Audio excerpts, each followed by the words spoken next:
What's up, Sports Trigger fans? Today we are talking a little bit of MLB. Travis, are you ready? Let's talk baseball.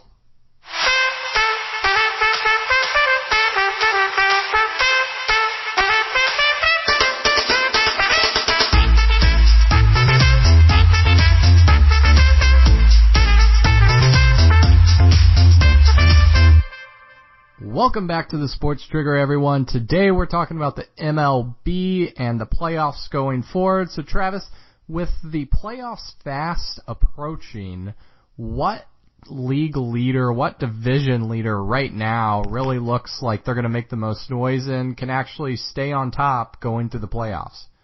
It's funny because I pay enough attention to baseball, being a Yankees fan. It looks like, in my opinion, Boston's going to end up taking the division. But if I look at the league leaders or just those who are looking like they're going to make the playoffs, as much as I want to go against it, these past 2 weeks, the Cleveland Indians have been on a tear. They have just been, they've actually won so many consecutive games right now. 13 straight, and they've actually, their last 10, well, obviously this goes without saying, you know, if you win your last 13 straight, 10-0 in that last span as well. The only one close to them in a streak right now over in the American League is the Astros right now with 6 straight wins. So yeah, I can't go away from Cleveland. I don't know what it is. I mean, at first I kind of put them off to the side because I was like, oh, they don't have enough offense. But during this streak, they are just putting up runs left and right. Their pitching's been solid. Obviously, they have good closers, a good bullpen. So, you know, of all the leaders right now, or those teams that are at least looking to make the playoffs, or I should say postseason, I would have to go with Cleveland making a run and winning the whole thing. Oh, the whole thing. Okay. Yeah, I'm putting them out there. That's interesting. Yeah, they are streaking. They're playing really well at this time. You know, when I look over in the National League, I look at 2 teams. Well, I actually, you could throw in 3 teams. Washington Nationals, obviously, the Cubs, the Dodgers, and actually, you know what, I mean, if you want to talk about streaking teams, the Diamondbacks have won 12 straight, actually. So they've looked really impressive lately, moving on up in the standings and playing really good baseball. Actually, that whole division, backs and Rockies have actually been, they've been pretty solid on that top end. San Francisco has been down in the dumps. But if I'm looking at a team, I've teetered back and forth between the Cubs and the Dodgers. Because, you know, I want to say, like, the Cubs are still a very strong team. They're the defending champs. But if you look at their pitching this year compared to last year, not anywhere near. And just the whole vibe. I mean, they've been up and down all year. I just haven't felt it. If they get hot at the right time, they still have all the talent. But I'm going to be a homer. Last year I picked against the Cubs, even though they were clearly the best team in baseball, really. And so this year I'm going to go with the Dodgers since they have clearly been the best team in baseball this year. So I'm going to go the homer and kind of obvious pick there with the Dodgers cleaning out. And I mean, it'll be an interesting playoffs, I think, in general. A lot of good pitching matchups going forward. But yeah, I'm going the Dodgers, and I don't like to say it. I'm not a huge LA fan at all. I don't love to see LA teams win, but they've assembled quite the roster. Well, I mean, it's hard to go against them because you could argue they have the most talent in baseball.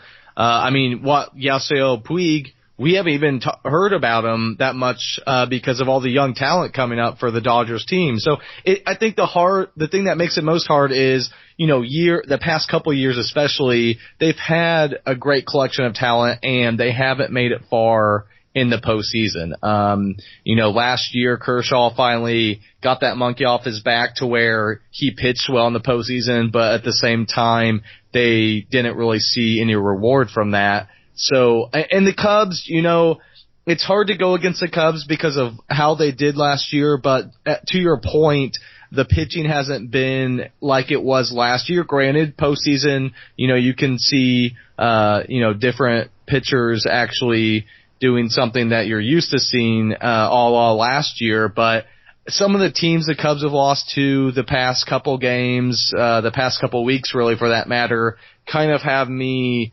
putting them as an iffy team. I'd love to see the Nats. Yeah, I'd love to see the Nats come out of the NL.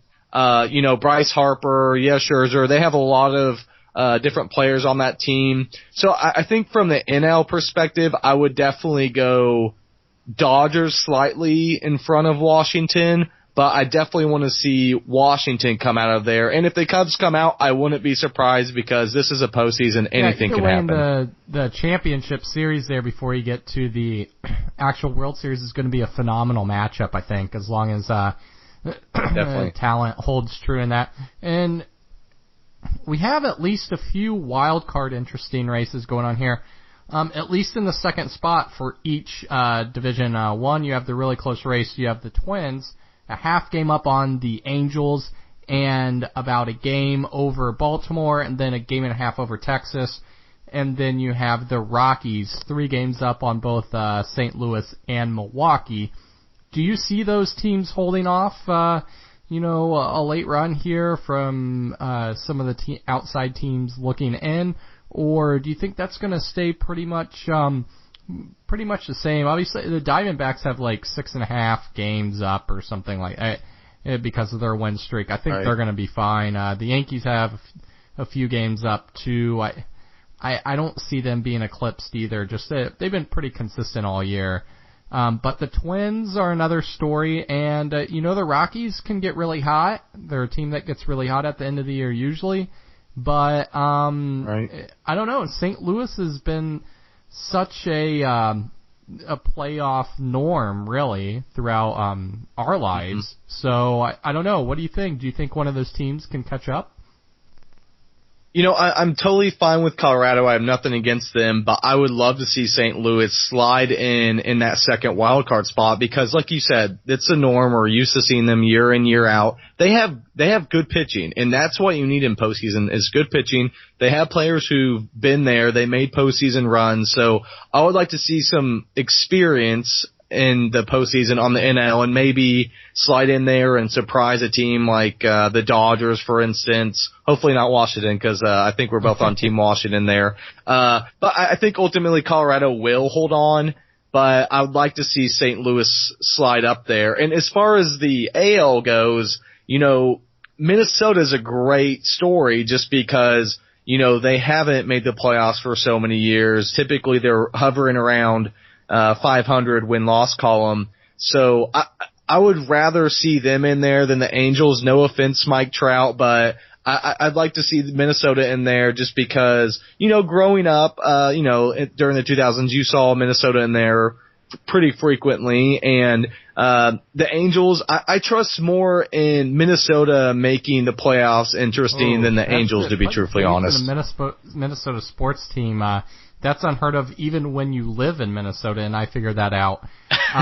To be honest, I think they're going to get caught. I think the Twins are going to get caught either by the Angels or the Orioles, the way everybody's been playing there. That's how I see that. I see that shaking out. Colorado's going to hold on to that spot. I think they have a good, solid squad. To be honest, they have probably the best team Twitter operator there, very good at sending jabs back and just responding in general. So you got to give them points there off the field as well.